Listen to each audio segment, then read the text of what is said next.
When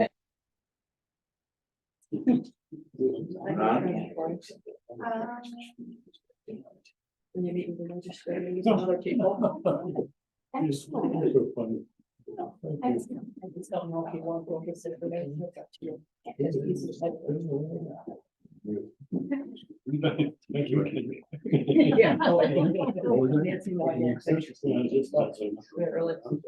Business cards. We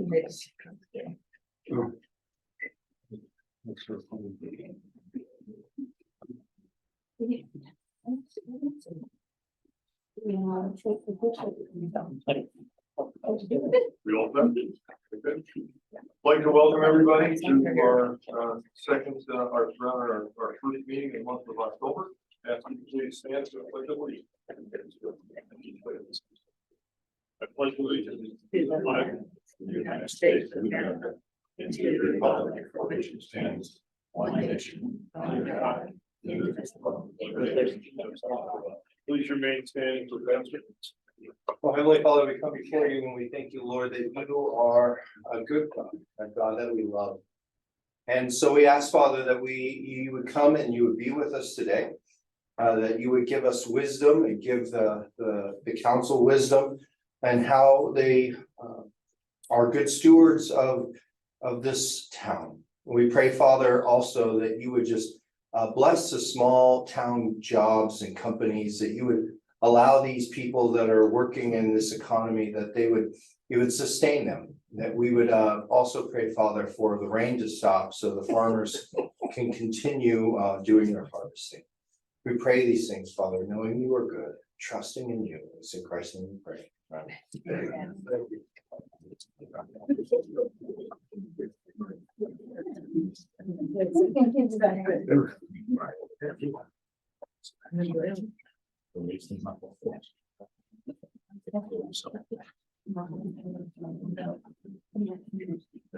So Make a motion for the purpose of a hearing, all persons interested in the matter of the assessment role for the Waynesburg, the Lansing Sewer District number 1, the Marieville Sewer District number 2, and the Waynesburg Sewer District number 3. Discussion. Clerk, call the roll, please. Councilmember Potter. Aye. Councilmember Grant. Supervisor Winslow. Aye. Great. Anybody has any comments on the assessment role for the sewer districts? Now's your opportunity to speak. Yes, sir. I ask that you please state your name and your I address. will. I am, I'm new to all this. I've only been in Dwaynesburg a couple of years now. My name is Joe Trissani. I live at 270 South Shore Road on Marieville Lake. I just had a question. I haven't had an opportunity to read all of this. You're talking about this assessment role. Is that just the people who are, because I would be on the Marieville Lake assessment.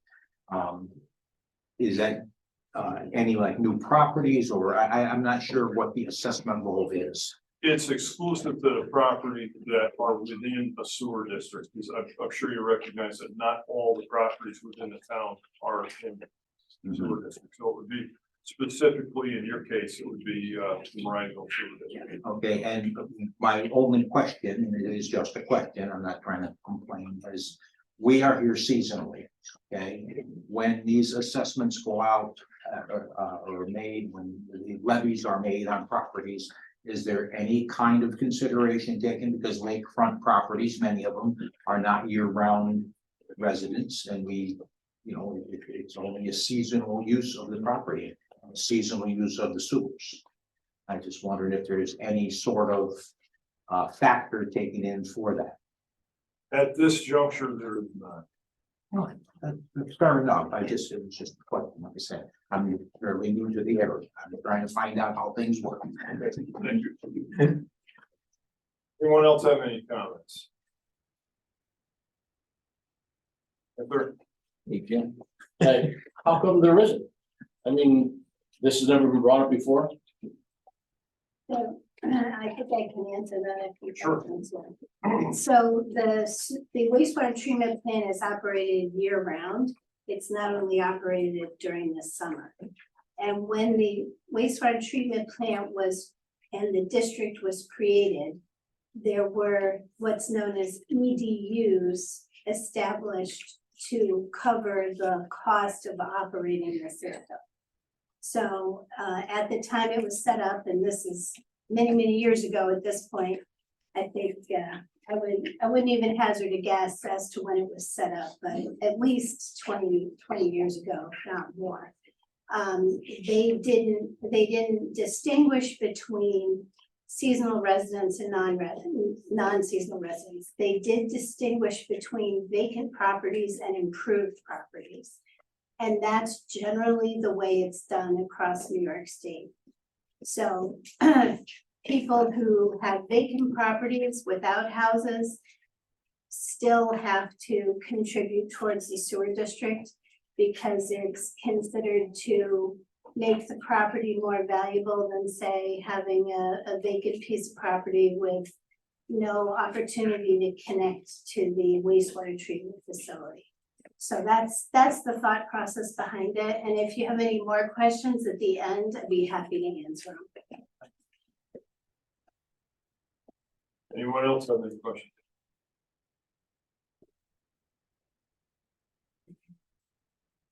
I'll make a motion to close the public hearing for the purpose of hearing all persons interested in the matter of the assessment roll for the Dwayneburg Lansing Sewer District number 1, the Mariah Lake Sewer District number 2, and the Dwayneburg Sewer District number 3.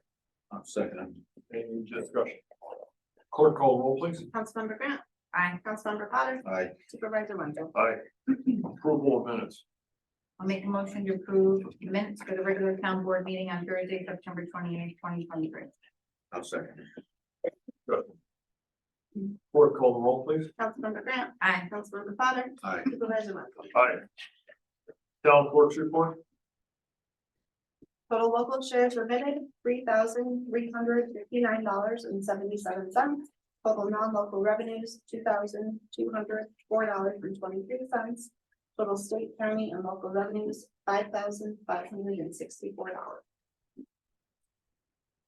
Payment of claims. General fund A, $16,674.16.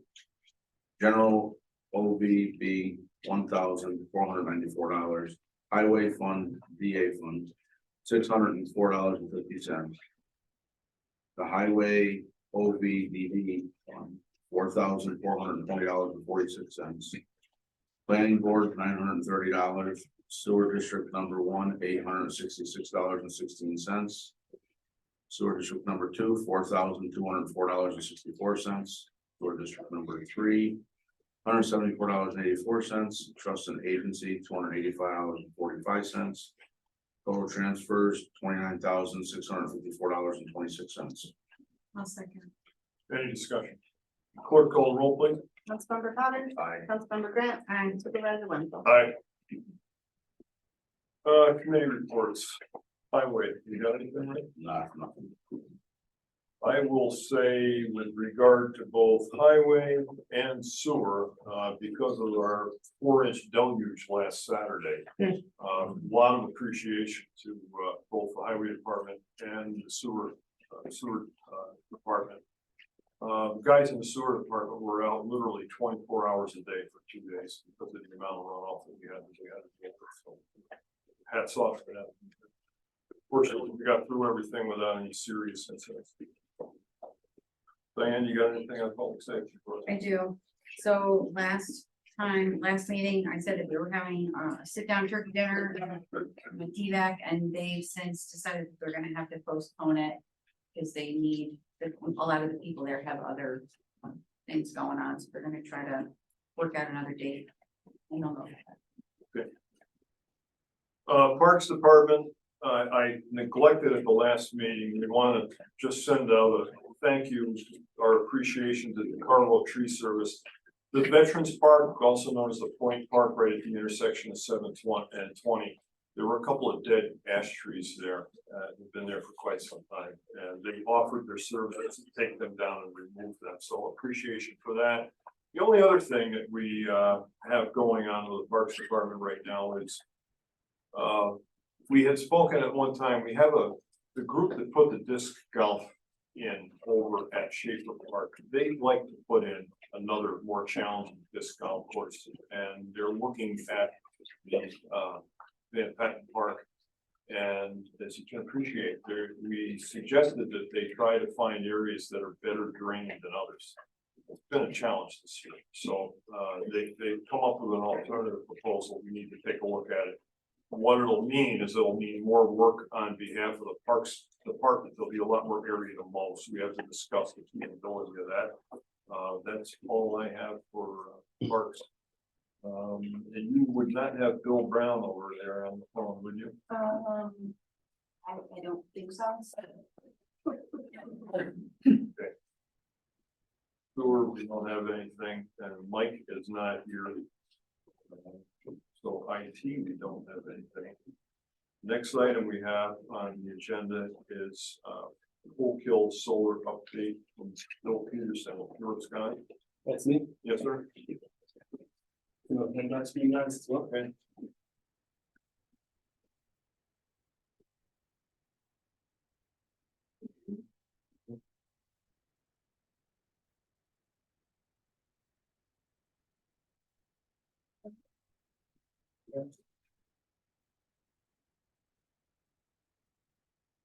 So, as we said, I'm Bill Pedersen. I am the Director of Project Operations at Pure Sky. Here to give you an update on the Oak Hill projects. So, I can say with some other members of the team, Pat, do you want to say hello? Sure, how you doing? Pat McGowan, project manager of Pure Sky Energy. Rita? Anita Geiger, Hedge White attorney working with Oak Hill. So I'm gonna structure my talk in terms of, first off, who we are, talk about what happened with the racking failure, then talk about the pathway forward with a focus on battery safety. So we at Pure Sky are the long-term owners of the project. We own Oak Hill Solar 1 LLC and Oak Hill Solar 2 LLC. Before I go any further, I should say that we are committed to the successful completion of these projects, as we said in our written correspondence. To avoid any confusion, these projects are originally developed by Eden Renewables. They are then sold to AMP. In this summer, AMP's US operations were sold to Beer Infrastructure and Palisade Infrastructure. And we rebranded as Pure Sky. I've worked with some of you guys for years. It's the same team, same projects, just a different name with the corporate rebranding. In terms of what happens, I'm gonna start with a little intro on our project, just to put things in context. This is a tracking solar project. So we have solar panels or modules. They're on a steel superstructure. It rotates throughout the day to follow the sunlight to get the most energy out of a given space. When it snows, the modules are put at an angle so the snow slips off. Last December, we actually have some pictures from the collapse. We had an incident where we had heavy snowfall before the racking was commissioned. So the panels were level, snow accumulated, and we had a partial racking collapse. There were approximately 11 tables impacted, which impacted roughly 2,000 modules. After this happened, we and our partners building the project stopped construction and hired third-party experts to evaluate what happened. Since then, the investigation has been ongoing. We've been doing a redesign to ensure safety, and we've been dealing with the insurance aspect of this. In terms of what's next, which is the important thing, reclamation is underway. The impacted modules are currently being removed and have been since August. We have some pictures as part of the handout. All the impacted components will be properly disposed of off-site. The racks have been tilted so that when snow comes, the snow will slide off. As we said in our written correspondence, we are focusing on the completion of Oak Hill 2, which was the side of the project that's pretty much at commercial operations. We've pretty much done before this collapse. So we're taking the leftover components from Oak Hill 1 and complete Oak Hill 2. After that, we're going to obviously complete Oak Hill 1 as quickly as we can. And we're hoping that Oak Hill 2 is complete in Q1 of this coming year. In terms of the batteries, and sort of transitioning to that element of the presentation. As we reviewed with the planning board, there's a lot of safety features in these batteries, and it requires grid power. Therefore, the batteries won't be installed until after the projects are connected to the grid and have the power we need to power the safety features, which we're also going to review in this presentation. Right now, all the battery components are with the manufacturer. The manufacturer is storing them off-site in conditioned enclosure, conditioned space. So then going into the project itself, as a little background. This is a DC coupled system, meaning that all the power in the batteries comes from the solar. So we capture excess solar capture excess solar production, capture the battery and put it out to the grid at night. This battery is going to be lithium iron phosphate. It's the safest available chemistry of lithium ion batteries. Has a number of safety certifications and it's gone through rigorous testing, including UL 954A, which is pretty much what they do. Is put in a worst case scenario, put it in a thermal overrun and see what happens. To give you ideas of what these batteries look like. This image here shows the inside of the battery for one of our operational projects in Massachusetts. And the lower picture shows one of our operational storage projects in the Albany area.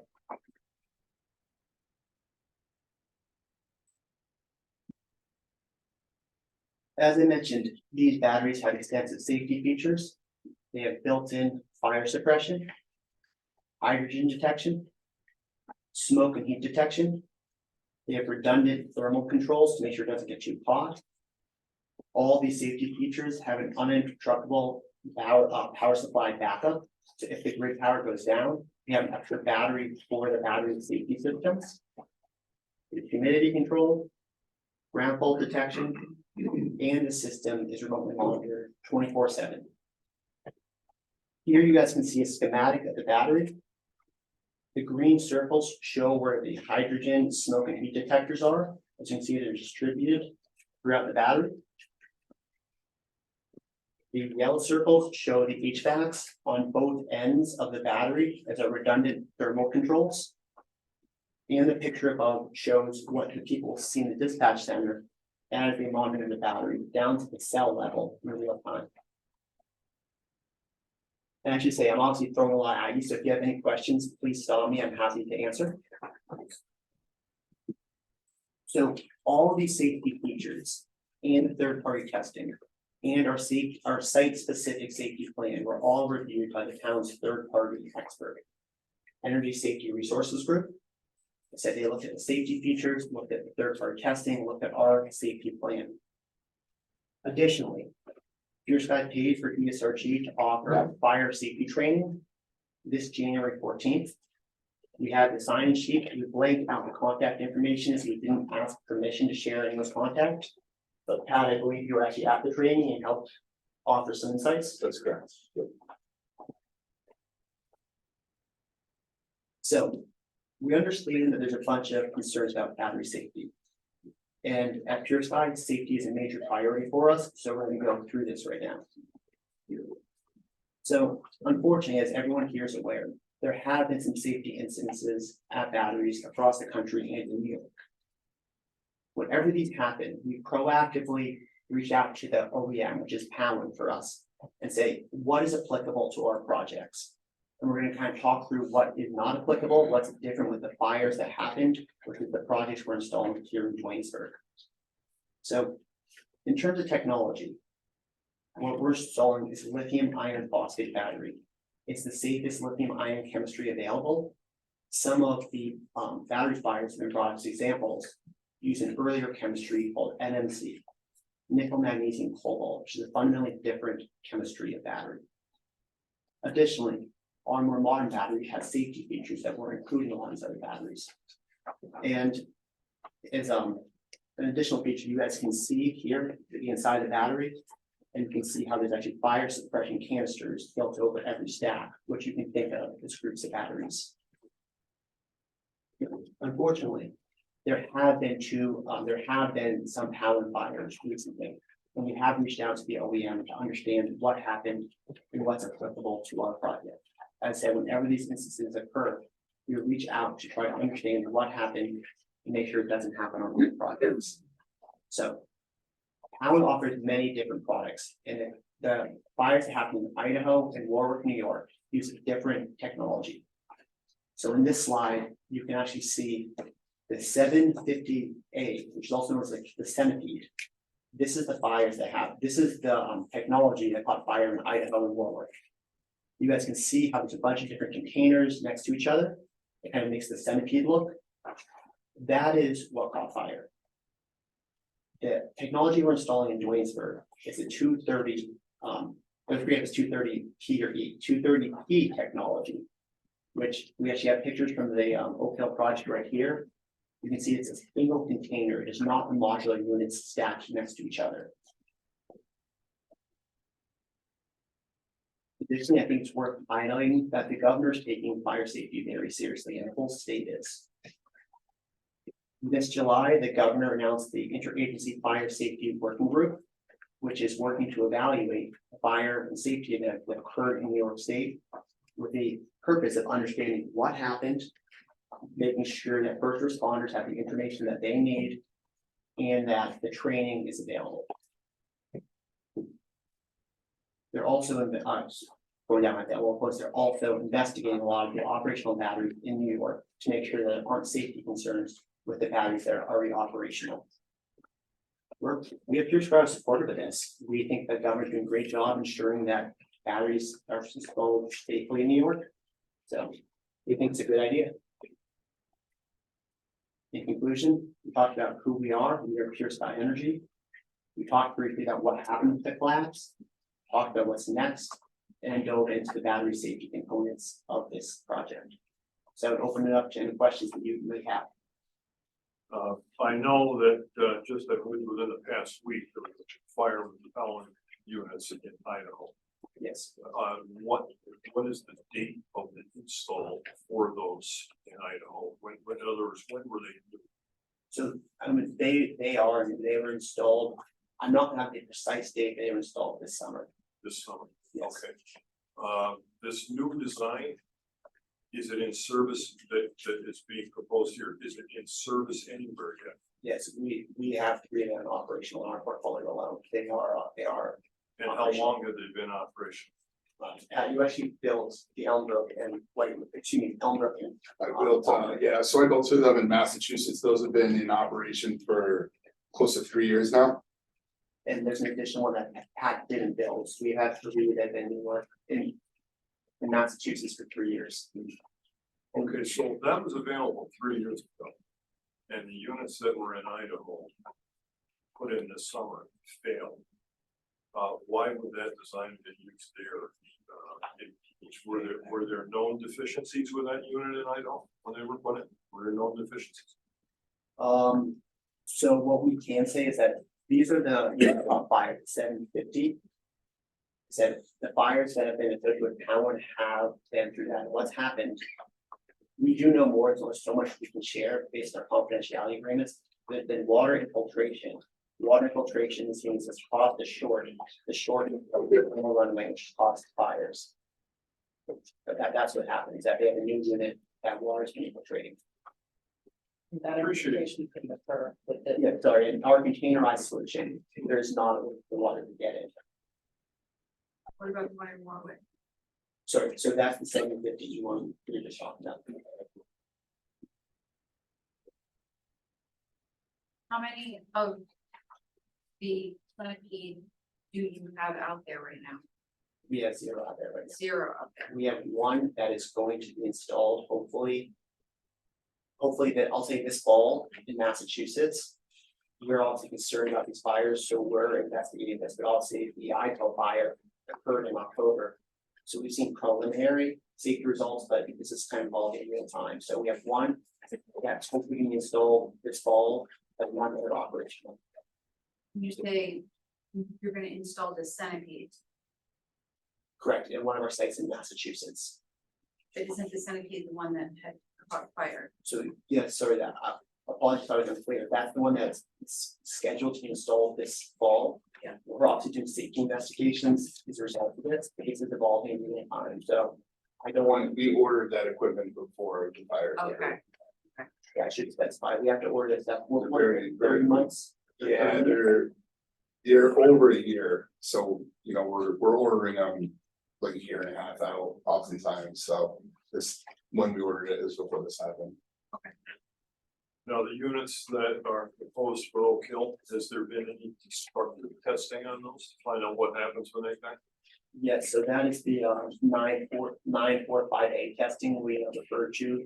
So they actually do have a thermal runaway, see what happens. This is some of the test results that were reviewed by ESRG. So they do say what happens when the battery catches on fire. Did it control?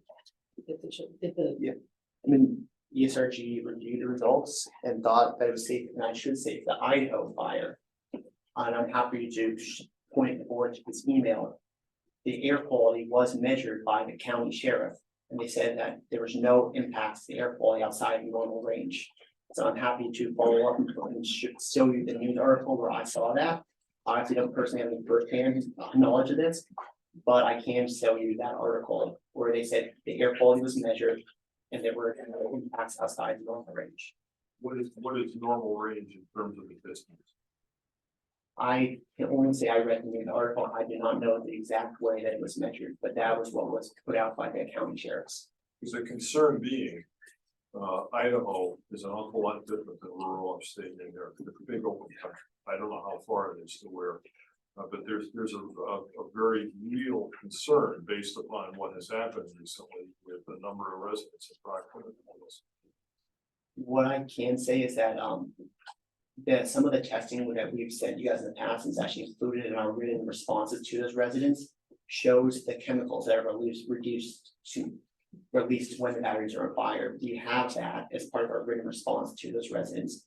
We're happy to, and ESRG's reviewed all this, happy to forward again to ESRG this test that says what happens when batteries catch on fire.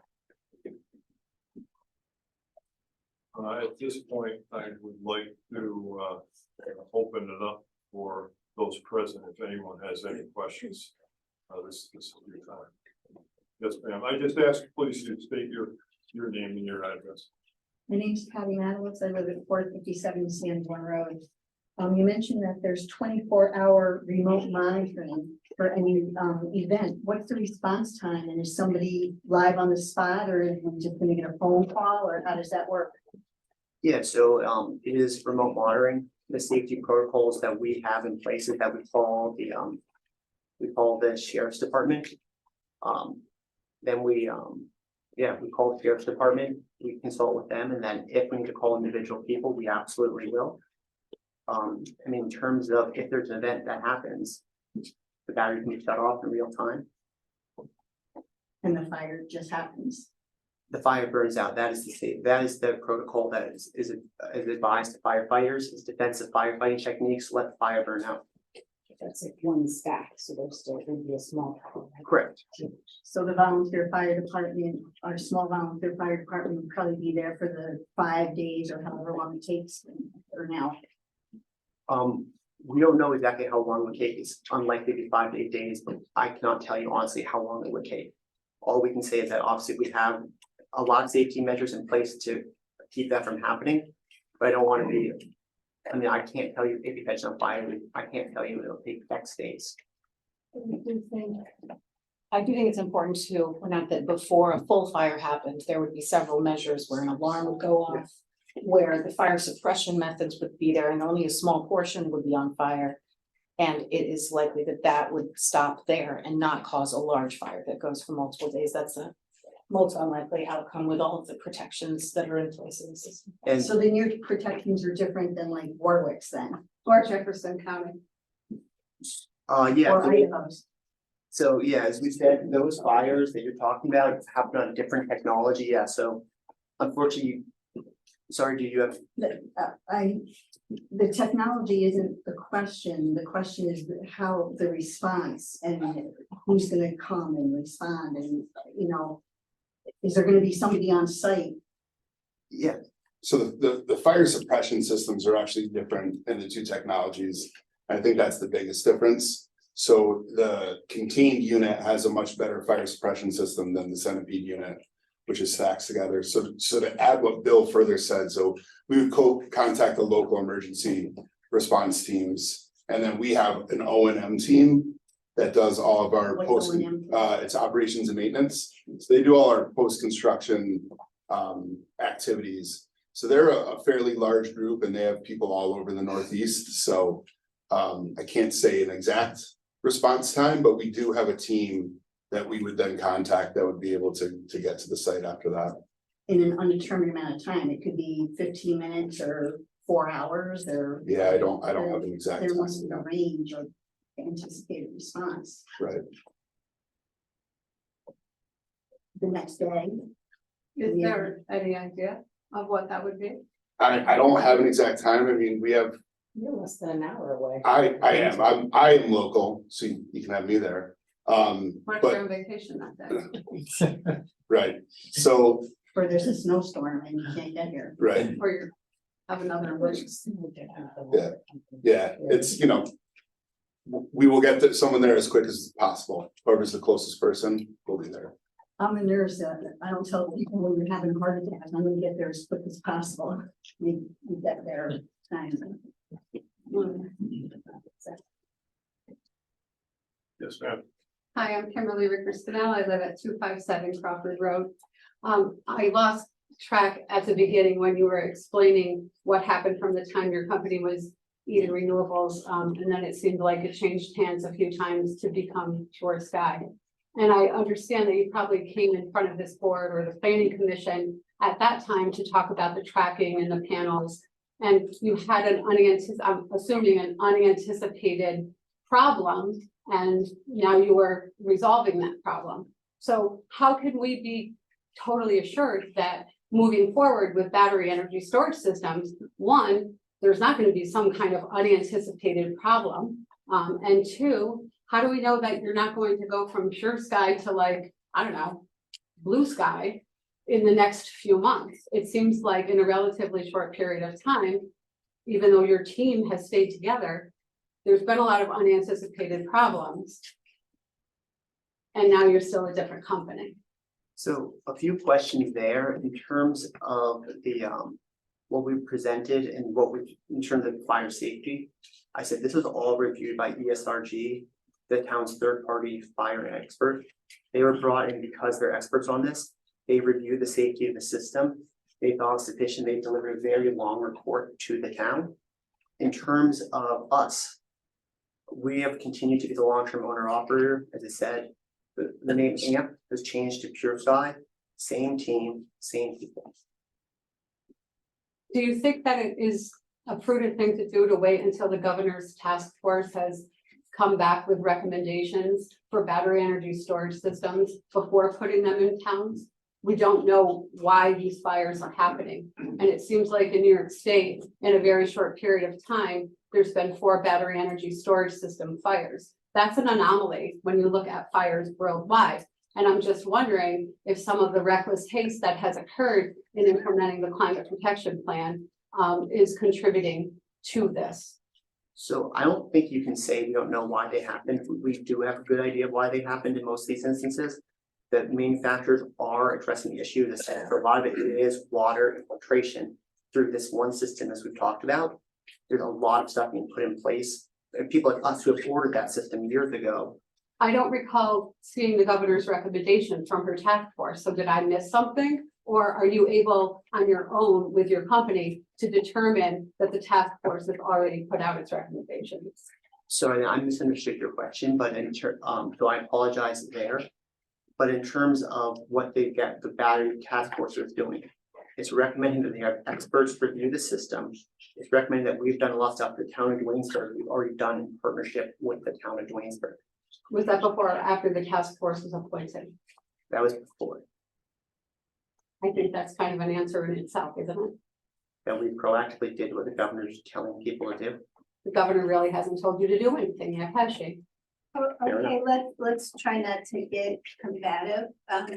they're here to answer questions, so, they're happy to answer the questions. Any more questions? I'm Marion Jankway from Scary. Only because the batteries are the first time in this area.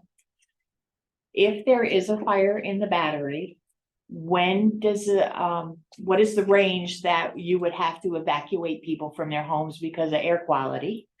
And where, as a town, do you have a plan set up to take these people, so they might be out of their house for a week?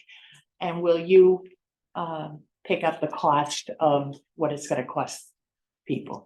So when this was brought up in the permitting, we can note the test results of what happened when the battery catches on fire, showing no severe adverse impacts to air quality.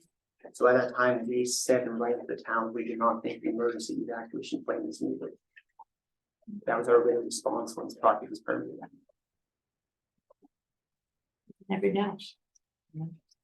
But if there is air quality, is there something put in place? Because if the fire happens, all of a sudden we have an air quality problem.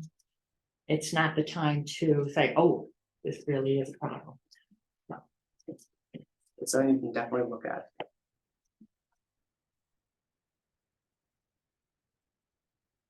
Anyone else?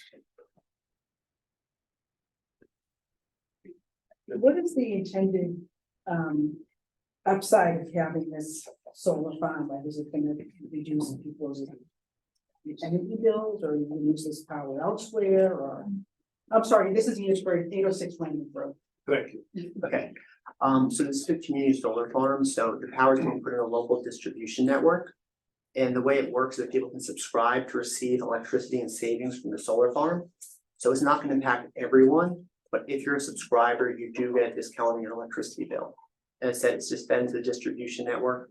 In terms of the physical electrons follow the path of least resistance like water. So it will go throughout the local system. The financial value will go to subscribers and people in the upstate New York region who subscribe to receive power from the system. Thank you. Of course. Anyone else?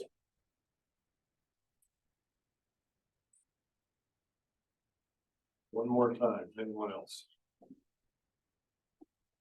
Thank you.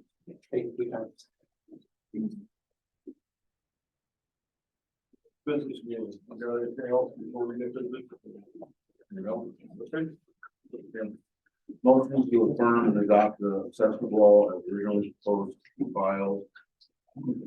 Whereas the assessor for the town of Waynesburg has completed and filed the assessment of all for the Waynesburg, the Lansing Sewer District number 1, and the Rysville Sewer District number 2, and the Waynesburg Sewer District number 3. See the assessment will pursuant to Article 15 of the New York State Town Law, and whereas the town board caused due notice of the completion of the assessment roll and of the time and place wherein the town board meet here and consider any objection to the assessment roll to be duly published according to the law. And whereas the town board did meet at the town hall, 5853 Western Turnpike, Waynesburg, New York, on the 12th day of October 2023, at the time and place specified in said notice, and heard and considered all objections to the assessment roll. Now therefore be it resolved that the assessment roll is affirmed and adopted as originally proposed and filed. And be it further resolved, the town clerk shall file in the office of the town clerk with the assessment roll a warrant which shall be signed by the town supervisor and countersigned by the town clerk, commanding the receiver of taxes and assessments to collect from the several persons named therein the sum or sums opposite their respective names, and to pay the same to said supervisor. Any discussion? Clerk, call the roll, please. Councilmember Potter. Aye. Councilmember Graham. And Supervisor Winston. Aye.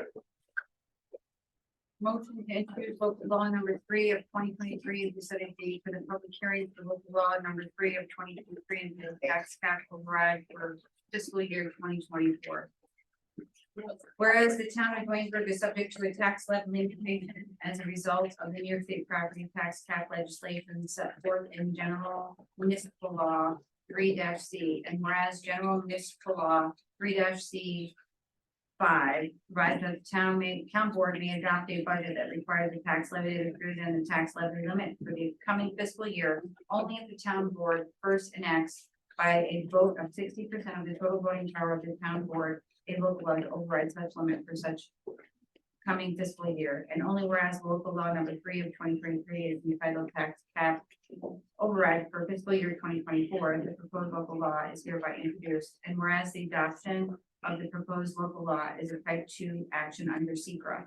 Now therefore be it resolved that each member of the town board has received the attached proposed local law attached here too, and be it further resolved that the town board directs the town clerk to publish a notice of public hearing on the local law in the Schenectady Gazette and post to the town local board and website, all to appear once no later than 5 days before the date of the public hearing, which shall take place at the regular meeting of the town of Blaine-Burg Town Board at the town offices at 5853 Western Turnpike, Blaine-Burg, New York, 12056 on October 26, 2023 at 7 p.m. Second the motion. Discussion on this, we will exceed the statutory limit for the override of the budget this year. Primary reason being our ambulance service has been a hybrid ambulance service for the past few years in by hybrid. We have moved from 100% volunteer to partially paid, and now we are going this year proposal to go to a fully paid ambulance squad. And there are some other items in there as well. A couple of weeks from now, when we have a public hearing, we'll discuss all the particulars, but the big one, the lion's share of that is the added cost to have full-time paid ambulance service. Clerk call roll, please. Councilmember Grant. Aye. Councilmember Potter. Aye. Supervisor Wilt. Aye. Motion. I think I have a question, but if I made it to the next meeting, I'm just curious if you know the percentage of increase currently. We have a number that if the average assessed value of a home in the town is $60,000. For a home with a $60,000 assessment, the taxes are going to go up about $70 per year. And I'll just draw attention. I think everybody knows this, but I want to say it anyway. When you get the January tax bill, the lion's share of that is the county property tax. The town is a pretty small line, so we're always cautious to talk about percentages because folks in the past get nervous because they think the whole bill is going to go up that much. But so $60,000 assessment, a $70 increase. Thank you very much. You're welcome. Oh, that's a question. Tom McGrath, I'm on West Dwayne Lake Road. The budget is included here, correct? And so the new number would be the 2683911. Yes. And yes, amount would be Yes, really. but not included. Okay. I think the law provides for exclusions from the cap. Things like pension increases, things like that. You identify those in the final report. You identify what's excluded from the tax consideration. Teresa, can you address that? We can be prepared to address that in the hearing. I don't want to give you wrong. I know this might not be ready. That's quite all right. I'm glad you asked ahead of time. Clerk call the roll, please. Councilmember Potter. Aye. Councilmember Grant. Aye. Supervisor Wilt. Aye.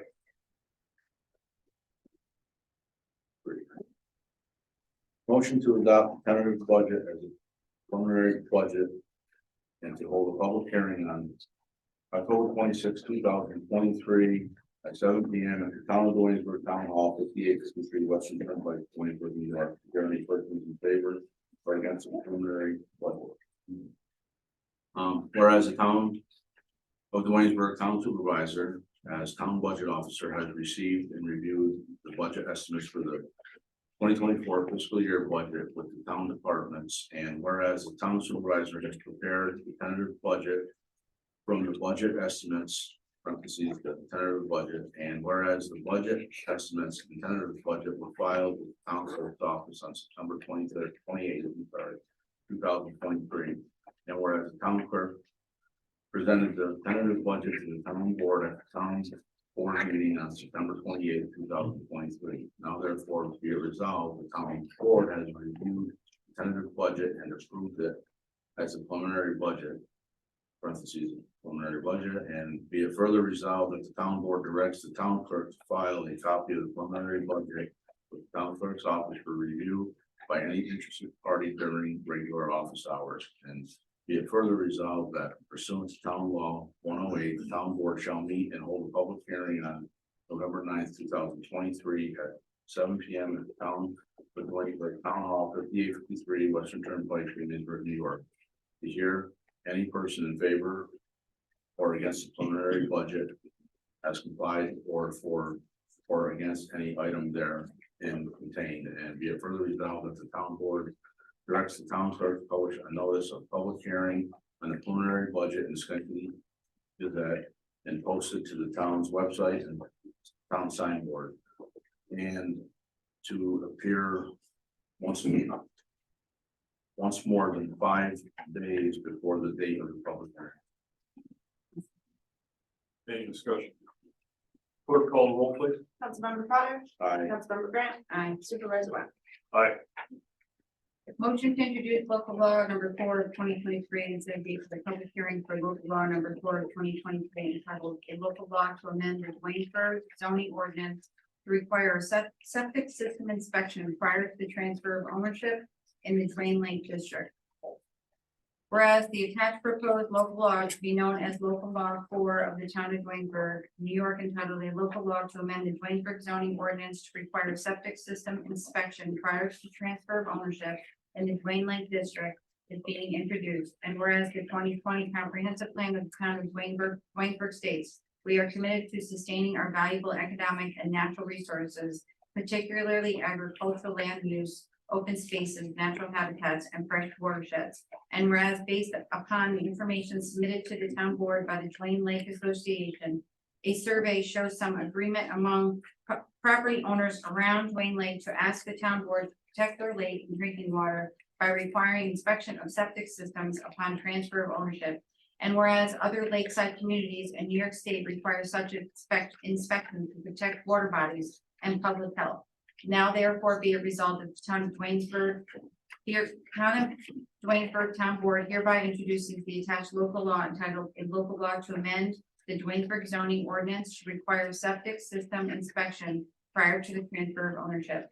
Be it further resolved that the town board hereby declares itself secret lead agency for this action, the amendment of the town zoning ordinance. Be it further resolved that the town board will hold a public hearing on Thursday, October 26th at its regular scheduled town board meeting at the town offices located at 5853 Western Turnpike, Delancey, New York at 7 p.m. for the purpose of hearing public comment on the proposed local law amending the town zoning ordinance. Be it further resolved that the town clerk is directed to publish a notice of public hearing in the town's official newspaper no later than 10 days before the date of the public hearing, and that the notice as well as proposed local law be posted to the town notice board and town website, as well as provided to the Schenectady County legislator, and that the town clerk shall send the notice of public hearing and the local law to the town planning board and town zoning board of appeals for their recommendation, as well as the Schenectady County Planning Department as required by the New York State General News Appeal Law. Second. Any discussion? We are going to have privilege of the floor for just a couple of moments, and then we'll have opportunity to speak. Thanks. Clerk call roll, please. Councilmember Grant. Aye. Councilmember Potter. Aye. Supervisor West. Aye. Anything else before we go to privilege of the floor? No. Okay, I have one letter that came in from a resident, and after I'm done with that, sir, we'll just you. The first thing I want to say is that, and I've said this before, so if you've been here before and you heard this, I'm sorry if it's redundant, but we are on a Zoom platform where residents can watch the meeting on Zoom. It used to be interactive so that residents could comment through Zoom. And we had, the term that's used is Zoom bombing, where people came in with lewd profanity, and not something that we ever want to have aired in a town meeting. So we talked to our IT, outside IT firm that we work with, and said, what do we do to make this go away? And the response was, there isn't any technology right now that can address that. So that is the reason why, if someone can't come to the meeting, and we understand there's older residents who don't want to drive after dark and what have you, but unfortunately, there just isn't any way right now that we can address that. So we did have a resident submit a letter to us. I'm going to read that, and then we'll open the floor up for comment. Dear Supervisor Wenzel and the town board, currently the town prohibits viewers of town Zoom meetings to speak. I respectfully request my privilege of the floor statement be read into the town meeting record and included in the minutes. Since May 2023, there have been 4 battery storage fires in New York State. In July 2023, Governor Hochul created a New York State Interagency Fire Safety Working Group to provide guidance on battery energy storage systems.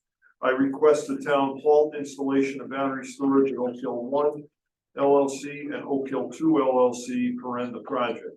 The state should provide guidance before the project's battery storage projects are installed. The town and the county should provide a detailed emergency plan on how the residents will be notified of a fire and provide an adequate health and safe emergency plan for the community. History of Oak Hill Solar 1 and Oak Hill Solar 2. In 2021-22, the planning board reviewed and approved the amendment to the September 19th 2019 special use permit for Oak Hill Solar 1 and Oak Hill Solar 2. The amendment added Powin battery energy storage systems to the 2 projects. During amendment review during amendment review, I notified the town that lithium-ion battery fires may produce life-threatening toxic fumes that may require evacuation and or shelter-in-place measures for town residents. I requested that project and the town provide information on how neighbors would be informed of a fire and likely safety protocols. The project and the town did not provide any information for guidance on notification methods, distance for evacuation / shelter in place, duration of safety protocol, treatment plans for those exposed to toxic fumes, how toxic fumes will be tested and safely addressed. Freedom of information requests indicate that to date the project and the town have not provided guidance for the response to a battery energy fire.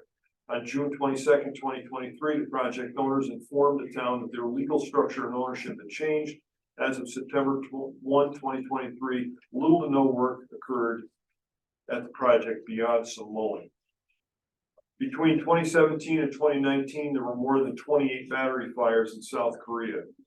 The April 19th, 2019 fire at a battery energy facility in Surprise, Arizona injured 4 firefighters and prompted an in-depth review of energy storage projects. After a long investigation, the cause of the explosion was traced to a defective lithium-ion battery cell manufactured by LG Chem and other design choices at the time of install. The July 30th, 2021 Tesla battery fire, Victoria Big Battery in Australia, is reported to be a result of a leaking cooling system that resulted in a short circuit that caused the fire. The September 20th, 2022 fire at Moss's Landing Tesla battery energy storage system appears to be a result of a failed fire suppression system that leaked water under the battery system and caused the batteries to short circuit and spark the conflagration. Research for the cause of the September 26, 2023 fire at Genex's Power's Tesla battery storage facility in Queensland, Australia has just begun. The battery storage system database tracks publicly available information for BESS fires across the globe. The list is rapidly growing with 8 battery fires in 2023. The database may not record all BESS fires. Concern about battery energy storage fire with toxic fumes and the potential to contaminate soil and groundwater is growing. On June 26, 2023, there were 2 separate battery energy storage fires in Warwick, Orange County.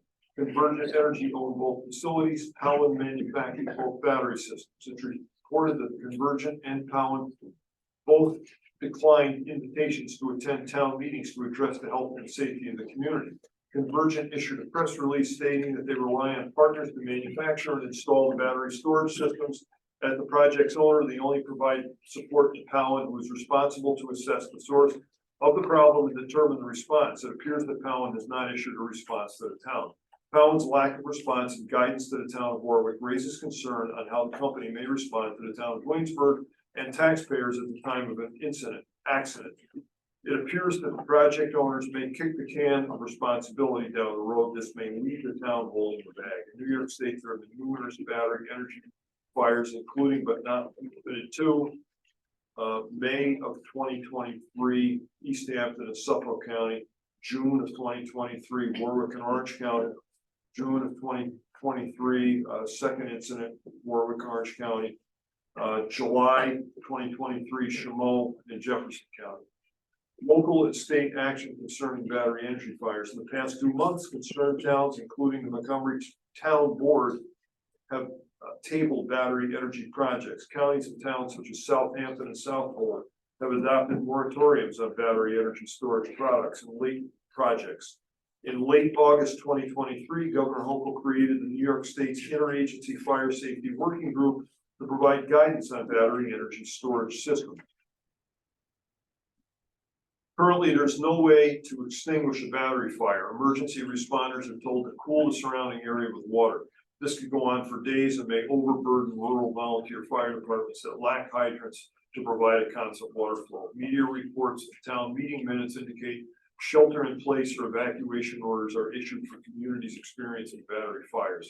Moss Landing's Tesla Megapack fire had a day-long shelter-in-place order for a 3-mile radius, including Highway 1. The town of Warwick and the town of Lyme issued shelter-in-place orders.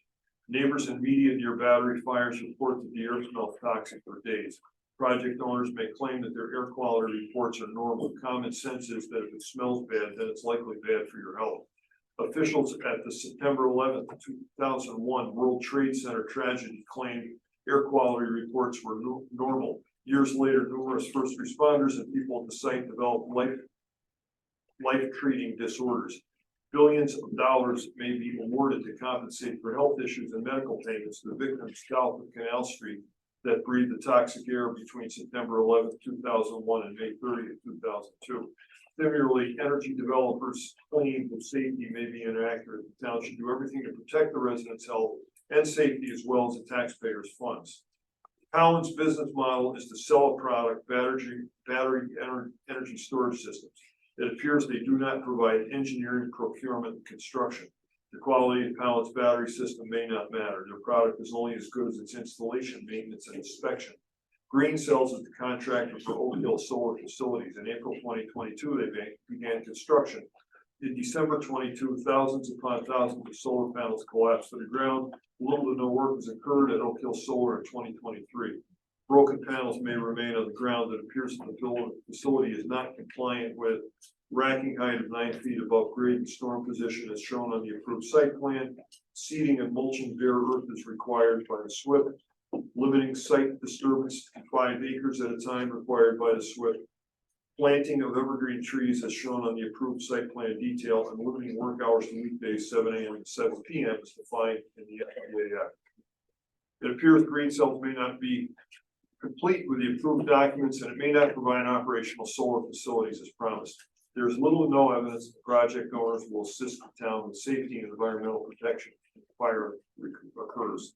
I request the town of Waynesburg halt the installation of battery storage systems at the Oak Hill Solar Facility until the state provides guidance on this novel and dangerous energy system. Additionally, I request that the town of Waynesburg develop full public review and issue a detailed plan on how neighbors are informed of and protected from fires, toxic fumes, and contamination of soils and groundwater that may originate from failures in the battery storage facilities.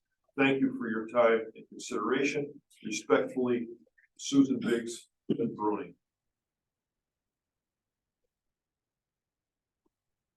Can now open up the floor, sir, if you'd like to. Yes, my name is Ken Spank.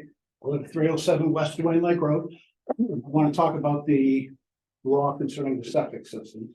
I object to it. First of all, for practical matters, when a house is sold, the buyer is going to want an inspection. If there's a problem with the septic, they're going to require the seller to do something.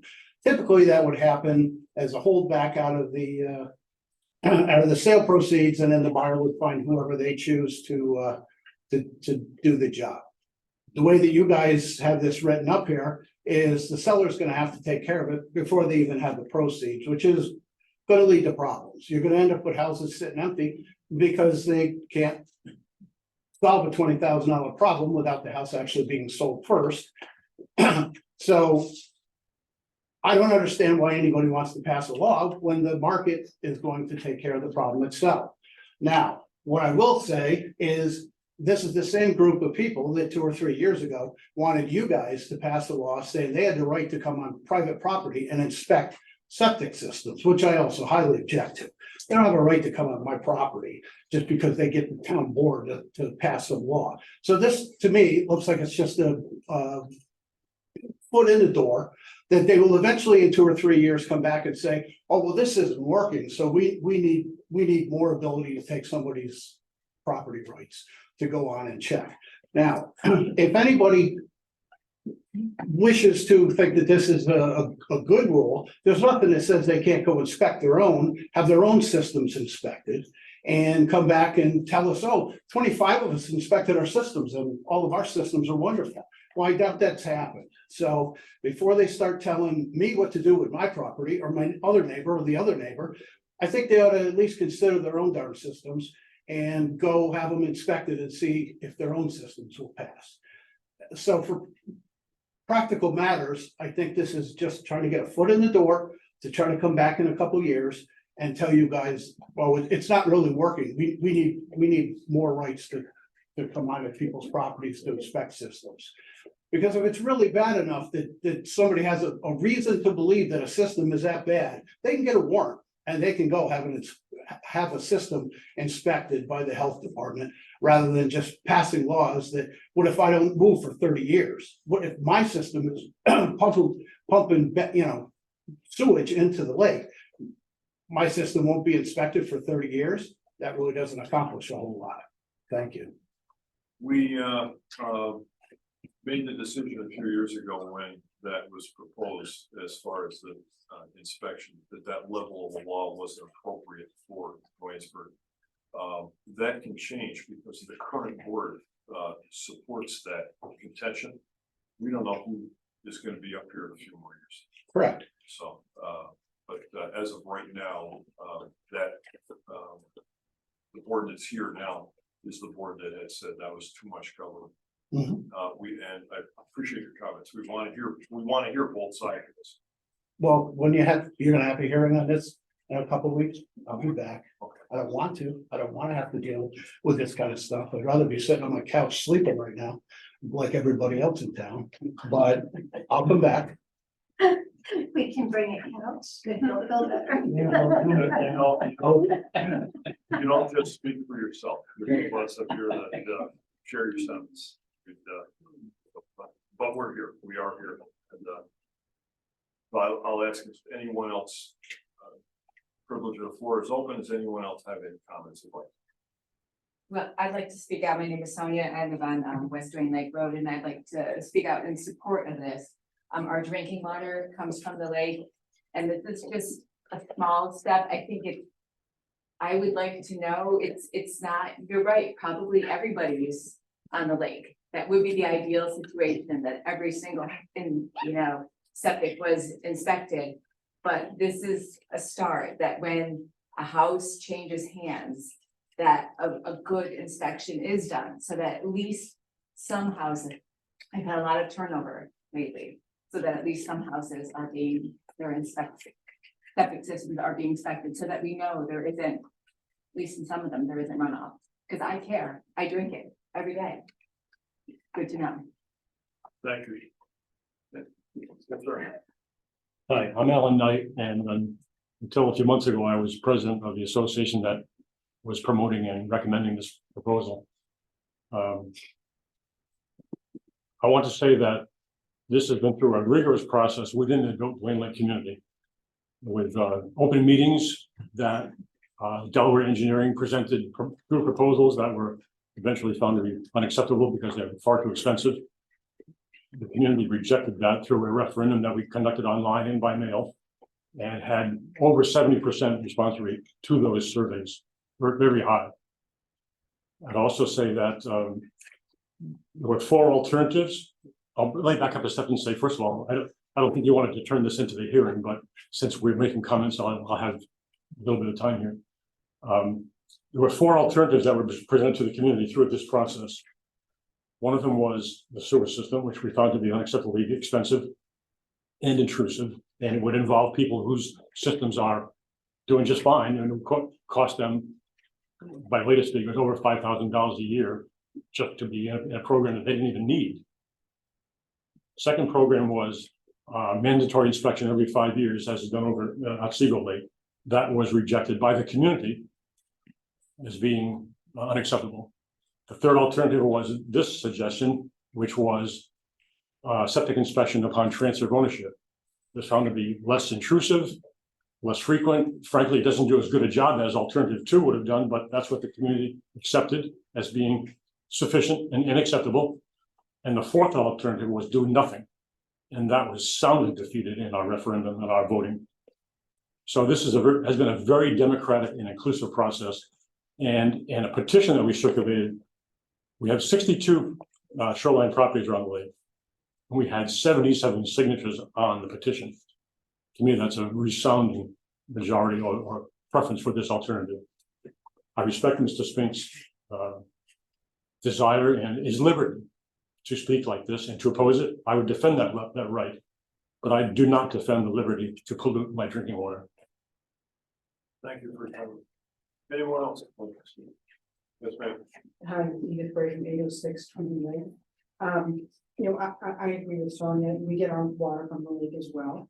We did have our septic inspected routinely do because, you know, we want to be conscientious. We know the proximity to the water. We know people pull water from there, including ourselves. You know, I think this is just a very small step to try to ensure, you know, the health of the people in the lake. It's, you know, I don't think it's that intrusive, you know, I think it's reasonable and, you know, and I mean, it's reasonable that we should be doing more, but we can't seem to get people to be motivated on their own. But it's no harm, no foul. You know, it's when you buy a property, you want to know that it's mechanically functioning every way, including your septic system. So I am in favor of the idea. Thank you. Anyone else?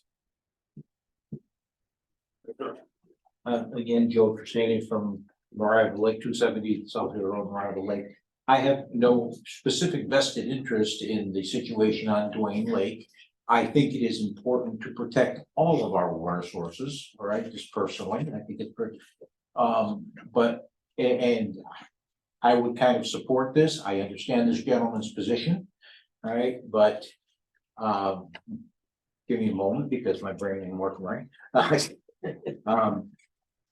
They're being on Mariahville Lake, but first of all, I think it should apply to any property along any fresh water, whether it be a lake, a stream, or whatever, all right?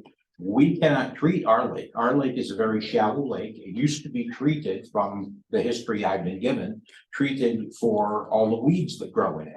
I mean, our lake is full of weeds because it's so shallow.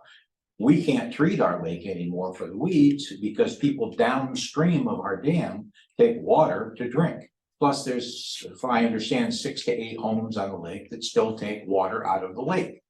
All right. Why not make a resolution that people have to have drilled wells?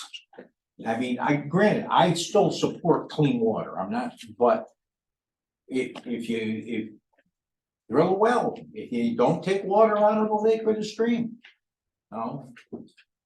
it would solve your water problem there, or you would theoretically think so.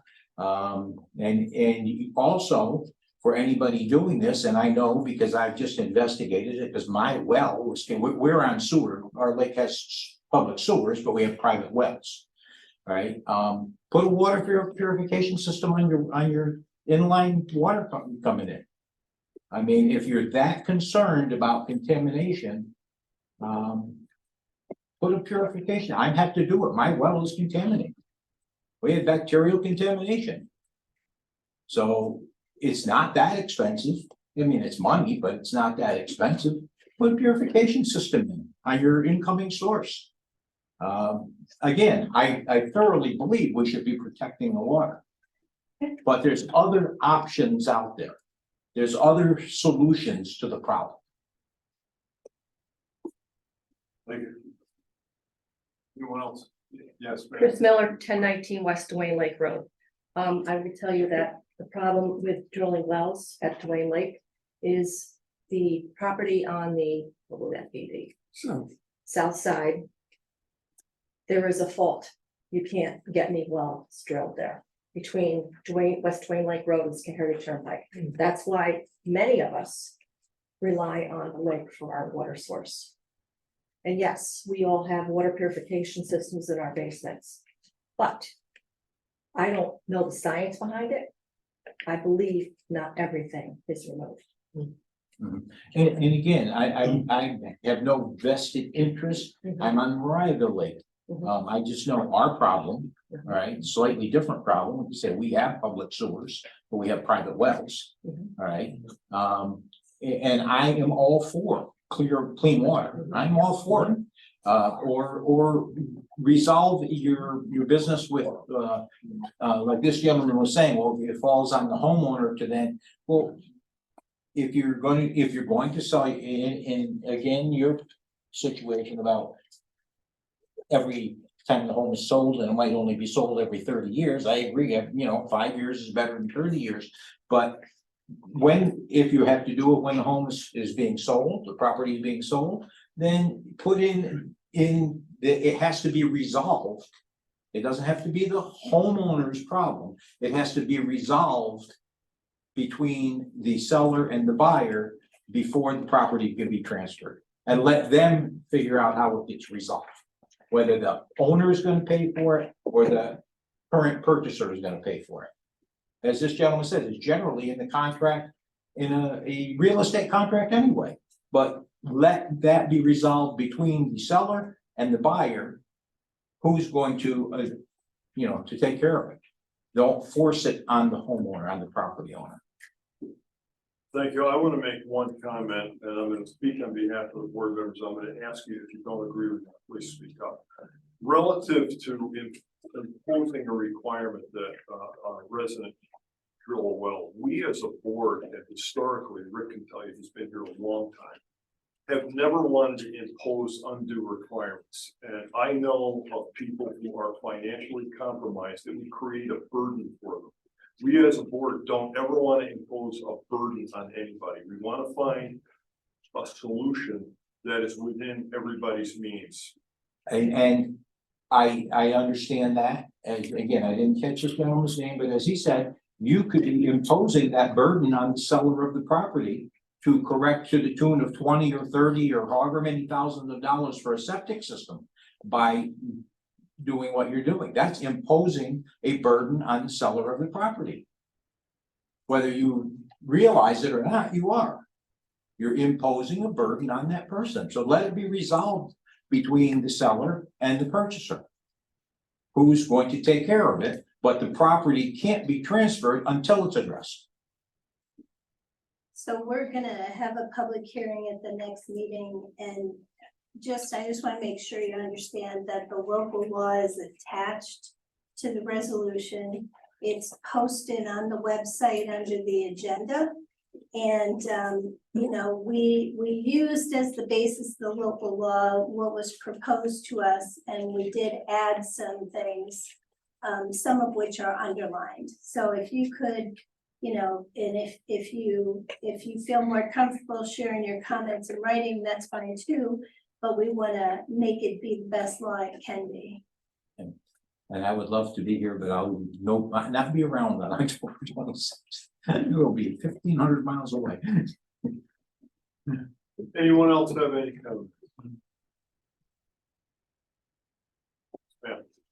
My name is Kathleen O'Brien. I live at 1424 West Windmill Road. I live across from the lake. I'm one of those properties that has had, prior to me, the owners who had it tried to drill 4 wells and were unsuccessful. And so we have an easement through the Knight property, and we draw water and use it as well. So I'm in support of the measure to do this, whether it's the wording of specifically the owner or the other suggestion of the wording could be that it gets settled between the owner and the buyer. You know, I can live with either one, but I do want to support the information that it is really true that we have property, there's a lot of there's no building in the property around me. And the reason is because of the lack of the ability to drill. So thank you for your time. Thank you. Can I add one more thing though? Certainly. This isn't solely about drinking water, although that's certainly the primary thing. But the lake is also being affected with blue-green algae, and internationally, blue-green algae is a real problem. It's an increasing problem. And the problem with algae is that it is fed by phosphorus. Phosphorus is jet fuel for algae. And that phosphorus comes from septic systems. So the toxicity in some forms of blue-green algae are known to be fatal to dogs. They're known to cause neurological problems in humans just by swimming in it. So it isn't just drinking water, but that's of course the major thing, but the need to keep nitrogen and phosphorus from septic system out of the lake is paramount. And that's what this is all about. Anyone else like to speak?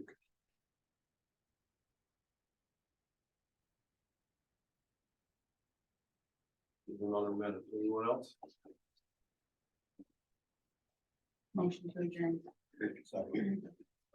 Clerk call roll, please. Graham? Aye. From the bottom? Aye. Supervisor Money? Aye. Thank you very much. Thank you.